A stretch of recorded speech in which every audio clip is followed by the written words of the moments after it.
This is the Leeds Business Podcast, and I'm your host, Phil Fraser.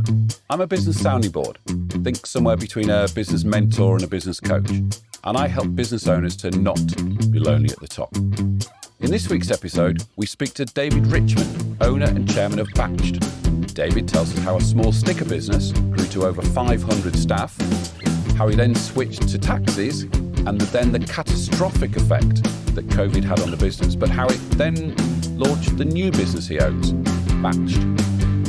He also teaches us how to stay positive as a business owner. To make sure you never miss out on every episode of Leeds Business Podcast, sign up to our priority list at www.leedsbusinesspodcast.com. Everyone that signs up gets a free gift to help their business. So, let's get into what is a really fascinating interview. If you've ever landed at Leeds Bradford Airport, you'll know Arrow cars. If you've walked through the Trinity, the train station, or the White Rose Centre, you'll have come across Batched. Today, I'm talking to the man behind both of those, David Richmond. Hi, David. Good morning, Phil. How are you? I'm good. Now, the story doesn't start with taxis or buns and biscuits. It starts with printing and stickers. Is that right? It actually starts with stickers. It starts with stickers. So tell us how you started with stickers. Well, that was an old family business, really. My father started in stickers in the late 1960s, and he sold out in 1977. So it was an industry I understood and I grew up with. And really, I always wanted to go into that business. So in 1986, I opened my own sticker business. And I started it in a so-called factory. It was 2,500 square foot on Brown Lane West in Leeds. And I started it with just me and a desk and a telephone. And then I got on the telephone, and one way or another, I got the exclusive licenses for Disney, Garfield, the Simpsons, and all of the characters. And that business grew and grew and grew.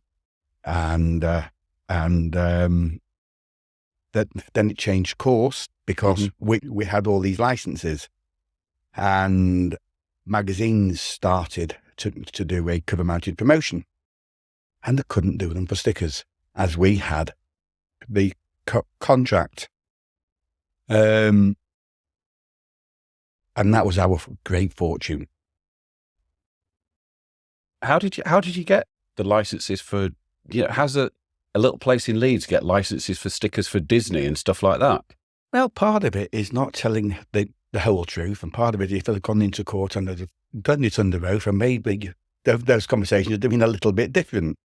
So it's a little bit of brazenness, it's a little bit of half-truths or no-truths, and it's just actually going out and selling yourself and selling a vision. And it worked. And that business ended up being a fantastic business. And it didn't just stick. It didn't just stick as stickers.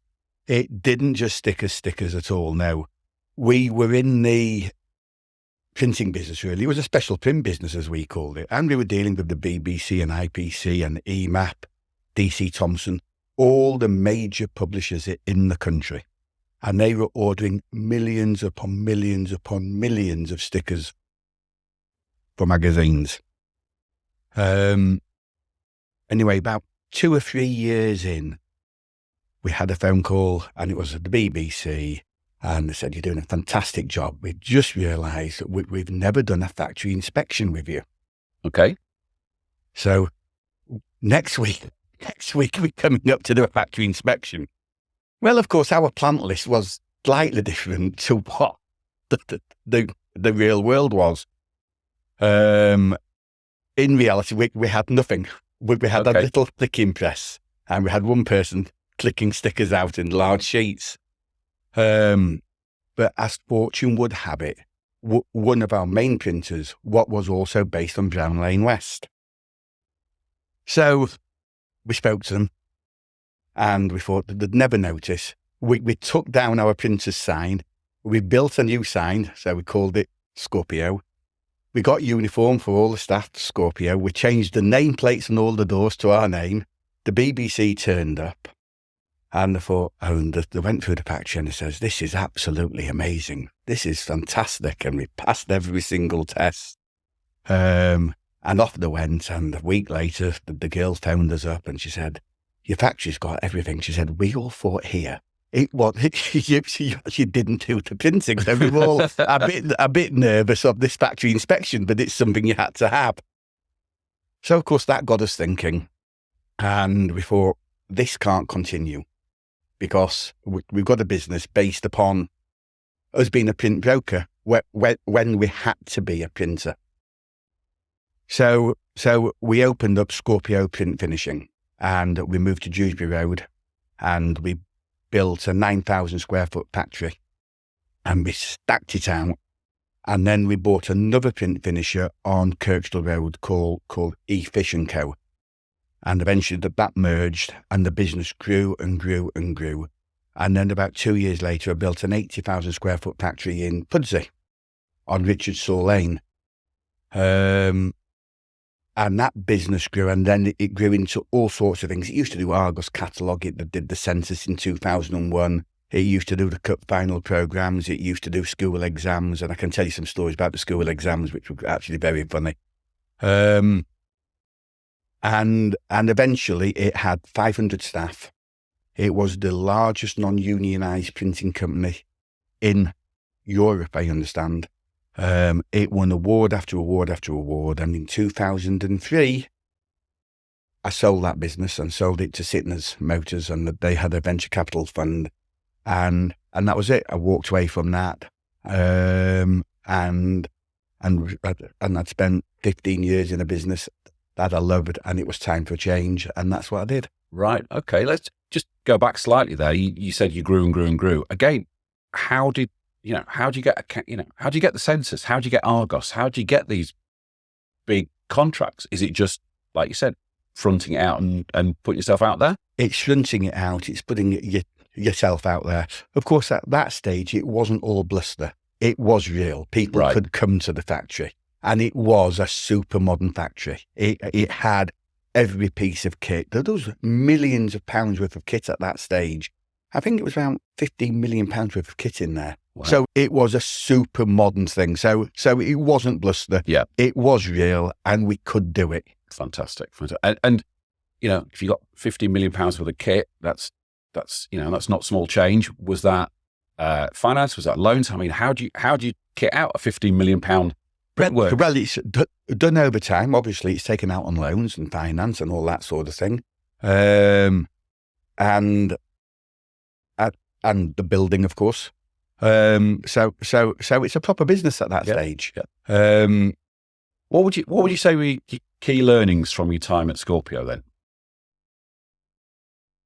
To stay within your comfort zone. Okay. I think I'm very good as a hand-on owner who understands his business, who knows his business, who works with a small team of people. And Scorpio, up to a point, it grew to become a very large business. A lot of people, a lot of different departments, and it was a different skill set. And I think people should stick within their specific skill set. Right. I can't run Marks and Spencer's. Yeah. Marks and Spencer's can't run Batched. Right. It's two different businesses. It's two different skill sets. So if you've got a company of, like, say, 500 people, how would you go about managing a company that size? It was 500 people. It was 24 hours a day. It was 7 days a week. It was 365 days a year. It did all the Sunday magazines as well. And they used to come in on a Friday night. So everything was done to a time-sensitive thing. And you've got to build a management team that's capable of doing the job. And that's something we successfully did. Right. Okay. And then the decision to exit, what triggered that? And talk us through the process of selling a business. Because, it's one of the things that everyone says, you've got to build a business, then exit. So why did you do that? And talk us through it. It was very, very simple. I was at a function on a Sunday night in 2002. I'd had a few drinks. I was a little bit tipsy and my phone rang. And we'd made a mess of the Marks and Spencer's catalogue. Okay. We'd mixed up the English version and the Irish version. And in those days, it was pounds and punts. Right. That mistake cost the business £300,000. Okay, that's a big mistake. That's a big mistake. And I suddenly realised that as this business grows and becomes a monster, these things can happen more and more, and the value is more and more. Right. And it was that night Yeah. I decided I'm going to sell the business. Okay. So I spoke to my team and we found a buyer within a week, Sytners, who immediately wanted it. They came in, had a look at the business, and 6 weeks later it completed and it was sold, and Wow. I exited. Fantastic. Fantastic. So you've spent 15 years growing this fantastic print business. Anybody else would sit there and go, right, I'll buy the yacht, I'll buy the property abroad, and I'll do nothing else. But you didn't do that, did you? I was a bit young to do that. Okay, so you're out of printing. How did you come across taxis? Well, I was on holiday in South Africa, and I'm sat in the pool, once again having a drink. I think always having a drink is a little. So, and I'm chatting to this fellow from London. He owned Addison Lee in London. Oh, okay. And he was telling me all about Addison Lee. And on about day 3, he said, this business would suit you down to the ground. So I thought about it. I'm still on holiday. So we came back and I said to my wife, I said, I'm going out for the day. I'll see you later. Where are you going? I said, I'm just going to have a look at some things. So I came back and it was 9 o'clock at night. She said, where have you been all day? I said, well, I've just bought 2 taxi businesses. She said to me, you've done what? I said, I've bought 2 taxi businesses. Well, I don't think she was too impressed, really. Right. Okay. And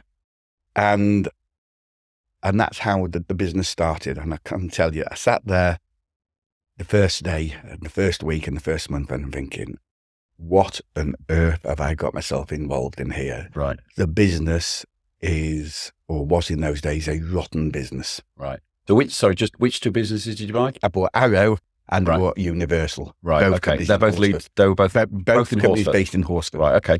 And so I merged them. Yeah. And it started off as a bog standard taxi company. Now you said they were both rotten. Yes. What do you mean by that? In those days, in the taxi business, accounts, VAT, that sort of thing didn't really exist. And of course, I only understood proper business. Yeah, of course. And of And course, I assume a lot of it was cash as well. a lot of it was cash. The driver used to come in and pay cash. It used to be base rents in those days. That's how it all started. Right. No profit on journeys, and the drivers never wanted receipts, and it was a real problem. And it's something that we struggled with, but obviously I would only work a proper business. Of course, yeah. And I'm thinking, how am I going to turn this? I thought there has to be a way. How am I going to turn this into a business? So I banged the door down at Leeds Bradford Airport. Okay. I literally banged the door down, and I presented them with this vision I had of how they can make money and how the people who are landing at the airport can get a proper ride home at a fixed price. Because as we all know in those days, it was one price one day and another price another day. And, Right. and drivers used to rip people off left, right and centre. And Leeds Bradford Airport agreed. So how did you structure that deal? You said Leeds Bradford Airport would make a profit and you'd make a profit. Absolutely. How did you structure that I deal? used to give them a percentage. Right. Okay. And that percentage ended up being a lot of money. Right. I can imagine. And then that worked. Right. Okay. And some people complained and didn't like it, but actually it was a straightforward business. You paid before you get into the taxi. It didn't matter if the driver took the long way round or if he got caught in traffic jam or if he got caught in roadwork. The fare was the fare, and you used to get a receipt. And Yep. You didn't have to pay the driver anything. And Leeds Bradford Airport was a great success, but I needed a second airport. Okay. And tried Manchester and they weren't interested because they perceived it as being a local operator Right. operating in Leeds who's suddenly trying to get Manchester. So I needed to become multi-site. Okay. So I went to East Midlands Airport, another small airport, also owned by Mag Group, actually. And I did the same deal there. But then that opened the door to Manchester Airport. Right, And from okay. Manchester Airport, Bristol Airport, Birmingham Airport, Newcastle Airport, etc. And the airport business grew and grew and grew.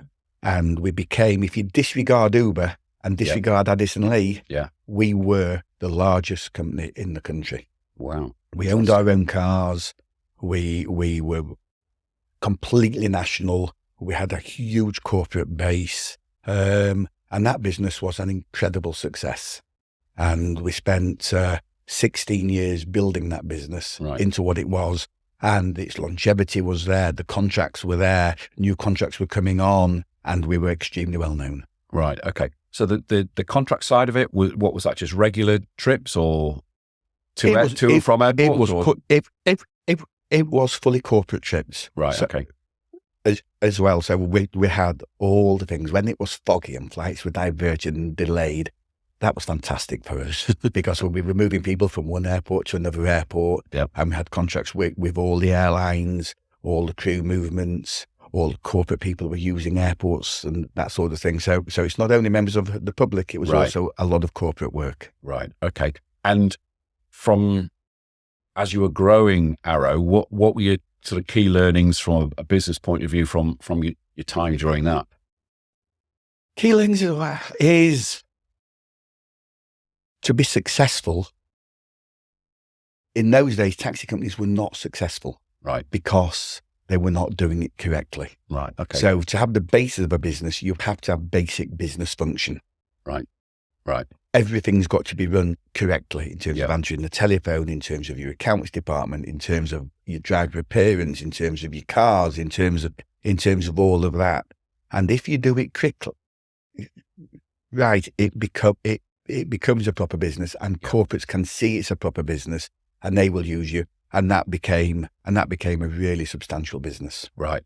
And so you're bringing proper business structures and systems and processes into what was we all know what sort of local taxi ranks are like. Correct. So you overlaid proper business learnings onto, like you said, rotten businesses. Nowadays, it's a different business. Yeah. Nowadays, it's a computer-led business. It's run by bigger businesses who've all bought each other, merged with each other. So now it is, on the whole, a proper industry. Yeah. Yeah. But in those days, it wasn't. Okay. So we're going to come to COVID in a second. So running into COVID, give us an idea of the size of the business at that point. The size of the business was over 1,000 drivers. Right. It was hundreds and hundreds and hundreds of company cars. Yep. It was turning over between 15 and 20 million. Right. Okay. So that was right. Okay. That was the size of it. So and it was highly profitable. Right. So we've got a highly profitable £20 million turnover business running into the start of 2020. Yep. Everything's going fine. Everything's going fine. Hunky-dory. No problems. No problems. Before we get onto COVID, let me just talk to our listeners about the Leeds Business Podcast Fair Deal. The Leeds Business Podcast Fair Deal has two sides to it. My side of it is I bring you brilliant, fantastic, inspirational guests like David, totally free of charge. Your side of it, as a listener, has two parts to it. Part number one, recommend this podcast to one person you think and you feel will get benefit from it. Part number two is post a review on the Apple Podcasts app or at podchaser.com, or gives a 5-star review at Spotify. Or if you're watching on YouTube, say hello, David. You're watching on YouTube, hello. Give us a thumbs up. That's the Leeds Business Podcast Fair Deal. Sound like a fair deal? Fair deal. Okay. So, what was it? March 2020? March 2020. We're leading into it. Yeah. Fantastic business. Everything's fine. COVID hits. Yeah. Well, COVID. What happened? Okay. COVID hitting was a disaster in many ways. As you can imagine, the business was profitable April, May, June, July, August, September, October. Yep. we didn't really make money in the winter months. Okay. We also bought our cars in the January Okay. every year to get ready for the summer season. Okay. So we've got a large quantity of new, brand spanking new cars, all plated. Right. That costs money. Yep. And to keep the plate, you have to keep the insurance. So you can't suddenly park them up and then take the insurance off. Yep. And just as the busy period is about to start, the industry gets fully closed down. Now, that's okay if it's a few months, 1 month, 2 months, 3 months, 4 months. But our losses were violent and quick. Yeah. And even though the business was a wealthy business, it was burning cash at a colossal rate. That was okay for a period. But it reopened in the June. Okay. And we thought, well, it's going to start to pick up. But then the government started changing the rules. If you all look back, I was out for lunch one Sunday with my wife in Helmsley, and news come up that everybody in Spain has 24 hours to get back. And if they're not back within 24 hours, they get put in quarantine. And it was that moment I realised this is a problem. Yeah. This isn't just going to be for the next month or 2 months. This is going to be a long-term problem. And there was also at that time, there was no market to sell cars. There was no market to do anything. Mm-hmm. We'd lost our driver base anyway. But so the airport business was effectively closed down. Yeah. And it effectively stayed closed until the February 21. Right. Okay. So the business is closed for a year. Effectively closed. It was doing bits and pieces, but when I say bits and pieces, but we also then couldn't get back our drivers because even then when it reopened, we couldn't really do a lot as the drivers had now gone working for other companies because there was no airport business. So we were the first business to fully close. Yeah. And we were the last industry to open, and there was zero confidence. Right. So I was, again, very fortunate. I, in inverted commas, sold the business. Right. To a partnership of two businesses, one in Middlesbrough and one in Nottingham, who bought the business. And that business is still continuing. They invested a whole load of money into it. Yeah. And now I understand it's doing extremely well. Right. And it's come back to where it was. Okay. So on a personal level, how was that? How was that year? That year was a complete and total and utter nightmare year. I was fully aware that I would have been incapable of rebuilding the business back to where it was. I'd been in the business a long time, and to start again, to rebuild something, when you've been in that business with all the history of that business, I think is virtually impossible. You've also got to have a tremendous hunger to be able to redo it again. Yeah. And I didn't. I had hunger within me to still work and to do something. Yeah. But I didn't have the motivation. I just couldn't get myself up for going again. Yeah. But prior to that, I opened Batched. Yeah. We'll come back onto Batched in a minute. I just want to just keep focusing on this because I know you. I know our cars. I use them when I go to Leeds Bradford. And only Leeds Bradford. Only Leeds Bradford. Okay. Don't use it in Manchester. Just to see everything just almost like water through your fingers, and you could do nothing at all. Nothing during at all. That time. Nothing at all. It was our business. We didn't have the normal day-to-day customer. We used to go to Morrison's or Asda or go to the restaurant. You had nothing to fall back on. So we had most taxi companies. That's their business. Yeah. So even so as it normalizes, people start using again. We didn't have that business. Yeah. So people were not used to phoning us for that business, and to go out and to try and get that business at a time when it was quiet anyway is virtually impossible. Right. And to do that nationwide, Yeah. which is what we'd need to do, Yeah. just has no chance at all. So how many airports did you have at that point? 6. Right. Okay. So it's a pretty national business. Yep. You've got problems on the ground all over the place. All over the place. And you just sitting there saying, what can I do? In that business, we tried, but it was, while the business, our customer base had gone. Just wasn't there, yeah. There was no corporate travel whatsoever. Yeah. There was no airport travel. Yeah. There was, our customer base had gone, and try as we might, we couldn't make it work. And our driver, and more importantly, our drivers who used to make really good money had also gone. And so if you lose your tools, I don't care how good a workman you are, you can't do your work. You can't do your work. Yeah. Okay. Just while we're on taxis, how does someone like Arrow compete with like Uber, or is that not a competitor of yours in that sense? Well, we do a corporate business, and Uber, of course, don't do that. It's obviously pre-booked. It's obviously fixed fare. Uber are there, and in the marketplace, it's just another player in the marketplace. Right. It disrupted to start with for the first couple of years, and after that, it settled down, and that's what it became. Okay. And obviously, we've already talked about the exit from Scorpio, which obviously was a successful exit. Just talk us through. I suppose it was a disposal rather than a sale. It was a disposal. How did that feel? It was a disposal. How did it feel? I was relieved. Right.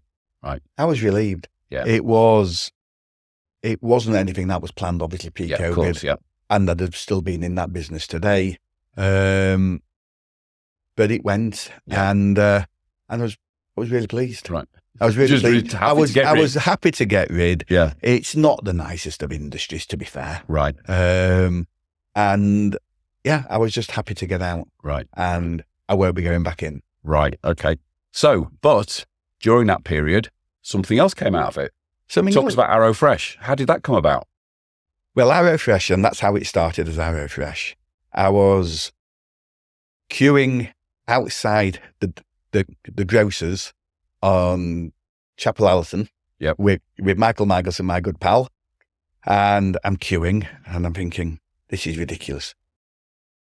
I can help all these people. Yeah. I've got drivers. I can do a little bit. Yeah. So I thought, I'm going to open up a food business, and went back to the office, and we had a lot of internal skill. Yep. So we built a website in 24 hours, I might add. Wow. I went to the fruit market. We bought all the fruit. We bought all the Yorkshire cheeses, and we became this Yorkshire convenience supermarket. Right. And we started marketing it online. And to be fair, that business grew, and we started using our drivers who were taking it to people's. Right. So this is sorry, just to clarify, this is a food delivery business. It's a food delivery business, and it started off really to see if we can keep some drivers occupied and earning to keep the taxi business going. Yep. As that business grew, it quickly became obvious that I can grow the business, but to make any money out of it is going to be very difficult. Right. But something kept telling me that there's something within this business. I just need to find it. Yeah. That's going to work and be profitable and be sustainable. And we were approached to sponsor the Harewood Food Festival. Okay. And I looked at it and thought, I'm not sponsoring it. I looked at it. We'll sell our wares there. Right. So we turned up to the Harewood Food Festival. We set up our things, and we had our Yorkshire whiskey, we had our cheeses, we had our jams, and we had our sweet treats, donuts, brownies, and cookies. Yeah. And the doors opened, and I was there, my wife was there, my son was there, and my son's pal, and I was planning to stay an hour or two. And it was a 3-day thing, and 10,000 people turned up to this day, the first day, and we had a queue a mile long from the moment it opened until the moment it closed, selling mainly donuts, brownies and cookies. And they were ignoring all the other stuff. Ignoring all the other stuff. So I thought, oh, this is interesting. So we took quite a lot of money. It wasn't very profitable because we didn't do it, but that's fine. We got the bakers working, and they were baking the gear, and obviously it's Leeds, and so it's coming up all the time, and we'll be selling it. And we got back, and I thought, right, this will work, and I'm going to do kiosks. In shopping centres. Okay. So I approached White Rose and various other ones, and we put kiosks in, and that just went from strength to strength. And now we've got 24 of them up and down the country. Wow. And that's shopping centres, train stations? Shopping centres, train stations, yeah. Fantastic. And is that, did you manage to crack I assume you managed to crack the profitability side of it? Yeah. That was very simple, really. That's what are you buying it for? Have you got the margin to sell it? What's your wage cost? What's your rent cost? How much have you got to sell? Can you sell that much? And it's the basic business. Basic business. Right. Okay. And what's the future for Batched? How big can it get? Or how big do you want it to get? How big do I want it to get? It's still got a fair way to go. It's a complex business, of course. It's got every day our vans leave our unit in Leeds, going all over the country at 3-4 o'clock in the morning. I think we can get it up to about 40 or 50 stores. Right. And keep it moving. Fantastic. Now, every week on the Leeds Business Podcast, we ask our guests to give us a how-to. So today, David, you're going to give us a how-to. Tell us what you're going to talk about. I'm going to talk about staying positive. Everybody in business has downs. Ups are easy, but everybody has problems. Everybody has adversity, and everybody has problems. And what you can't do is blame everybody. What you can't do is just sit down and let it happen. You have to look at something positive, and you have to be proactive, and you have to stay positive and just keep going. And if I hadn't have kept going, I wouldn't have opened Batched, and I would have been in a business that was not for me anymore. And it would have just been, life would have been very, very different. And obviously you've had almost like the classic case of having to stay positive with what happened with Arrow. How do you do that? How do you keep yourself positive like that? It's about having support at home. It's about mentality, I think, and it's about not looking back. I left Scorpio and didn't look back. Right. So what's happened has happened. Look forward. Look at what your aims and aspirations are. So what's happened yesterday's happened. That's history. I can't do anything at all about that. I can't influence yesterday. I can influence tomorrow. Right. And that's always been my mindset. Fantastic. And, you saying about staying positive, you've had that £20 million business crash overnight and you stayed positive. So you're a perfect example of doing it. Yeah, had no choice. If I had been offered an insurance policy at Arrow Cars that said, by government decree, your business is going to be closed down and nobody's going to be flying for 2 years and it's going to cost you £5,000 to insure all of your losses, I'd have told my insurance broker I'm sacking him for trying to nick £5,000. Yeah, absolutely. Nobody knew what was coming. The other thing we always ask our guests on Leeds Business Podcast is to give a shout out to another Leeds business. So, David, who are you going to give a shout out to? It equals one and Philippa Galstone. We use her for all of our staff needs, and she's absolutely brilliant. And it's a fixed fee, and she's been going for years. She filters all the applicants. She gets all the positions filled. She's always available, and it's a great personal service. Right. So that's equals one, Philippa Goldstone. There will be links in the show notes below. And I've used Philippa as well, and I can only say positive things about her as well. So we've been through quite a long business journey there. Couple of things. What would you say because you always learn most from your mistakes. What would you say is the biggest mistake you've made? And what would you say is the thing you're most proud of? So let's start with the biggest mistake and the learning first. Oh, the biggest mistake. I've made hundreds and hundreds of mistakes. Don't know what the biggest mistake is because I've made so many big mistakes. There's a long list to choose from. There's a long list to choose from. All right, what was the biggest learning from a mistake? How about doing it that way around? Don't be scared of making a mistake. Right. Okay. Because if you don't make a mistake, it means you'll never make a decision either. Yeah. So actually don't be scared of making a mistake. Yeah. But also recognise when it's a mistake and actually don't be scared of turning back. Yeah. Yeah. Okay. That's very good advice. And the thing you're most proud of? My family and my wife.